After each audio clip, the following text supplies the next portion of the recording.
So, what is going on, guys? This is Ryan here. And this is other Ryan here. Hey everyone, Razzbowski here. And today we once again have another interesting video for you all. Now, this one is actually talking about the concept of there actually being two killers throughout all of the Five Nights at Freddy's establishments. Yes, this theory has actually been going on for quite a while now, all the way back to Five Nights at Freddy's 2. And I think Raz is going to kick us off with the Five Nights at Freddy's 4 Night 2 minigame. Yes, so at the end of Night 2, we've got the minigame in which we return to the Freddy Fazbear establishment in which we are the crying child. Now, if we try and leave to the right, a Fredbear character pops up with a man inside of the suit, and our Fredbear plushie friend comes up with some golden text warning us about this man, and the text says, "It's too late, hurry the other way and find someone who will help. You know what will happen if he catches you." Now, this is referring to this man in the suit. However, if we go through to the left room, trigger the words there, and come back to get the purple man Easter egg, when he is in the room, we will see the purple man in this room putting the head on Spring Bonnie. Now, the significance of this all isn't just to show the purple man is in the game. No, this is to show that there are potentially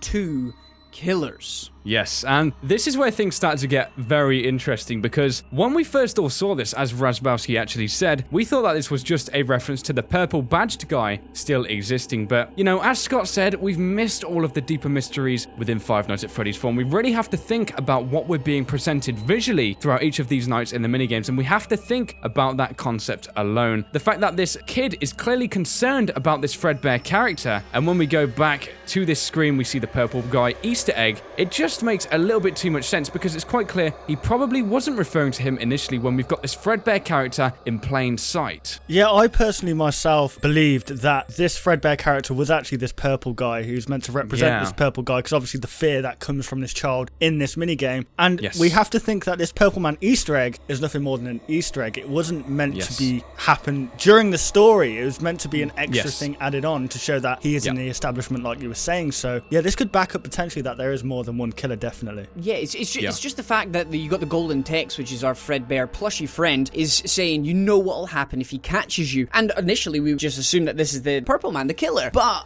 seeing them both basically side by side is showing that the purple man isn't in the Fredbear suit, and whoever is in the Fredbear suit is the killer. Or he is a killer, if there are two of them, which it kind of looks like there is, because we've already seen the purple man actually kill someone. It's just, it kind of backs it up a lot, and this might be one of the things Scott is talking about that we haven't solved yet, because we just assumed, oh my god, there's the purple man, how amazing is that, he's in the establishment.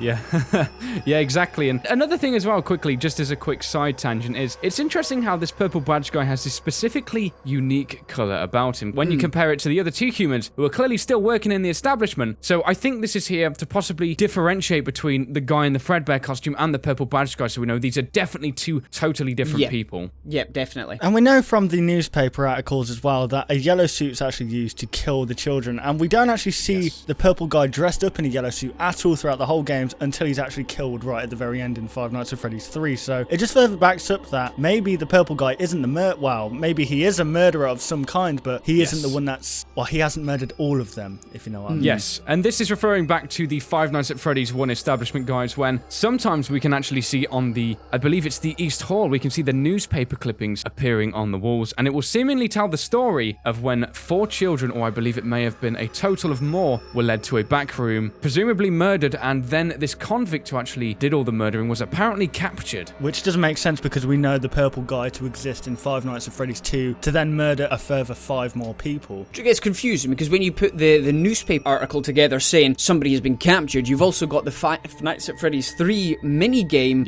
or the end cutscene sort of thing, where we see the purple man actually dies inside of the Springtrap suit, or Spring Bonnie, as it is called at that point. It's there's just 2 bits of evidence. How can he be in jail and die? Yes. Yeah. Precisely. He can't do both unless he is some kind of miracle worker. Right? He can't die and be in jail and be in the Freddy, one of the Freddy Fazbear establishments to die. Exactly. There's just too many things pointing towards there being more than one killer, or at least 2 people working hand in hand. Exactly. Yeah. And another thing we have to definitely consider is, I think the concept of maybe this suspect being released was always something that most people pondered over, but we have to remember what Scott said, guys. Most of the things have actually been discovered within the first 3 Five Nights at Freddy's games, and, you know, I'm pretty sure if this guy was to be released, perhaps no evidence was found, we would definitely see it amongst these newspaper articles on the side. Yeah. Definitely, yeah. And there we have it, guys. So hopefully you did enjoy this discussion, talking about the possibility of there being 2 killers throughout all of the Five Nights at Freddy's establishments, and looking at each of the pieces of evidence that may offer this to us. Hopefully you did enjoy this video, and be sure to comment on any of our videos your thoughts in relation to this topic. Yes, if you guys did enjoy this video, why not leave a like rating down below, and be sure to subscribe to Razzbowski, who is on this video with us. He makes some awesome and beautiful videos, as he would say, so go be sure to subscribe to him. And yeah, be sure to subscribe to us for more interesting videos like this, and also some gameplays. So thank you very much for watching the video, guys. We do hope you did enjoy, and we'll of course see you on the next one. Goodbye, guys. Want to see even more content from us? Consider liking and subscribing to ensure you'll see all content in the foreseeable future. And hey, why not check out our past 2 videos?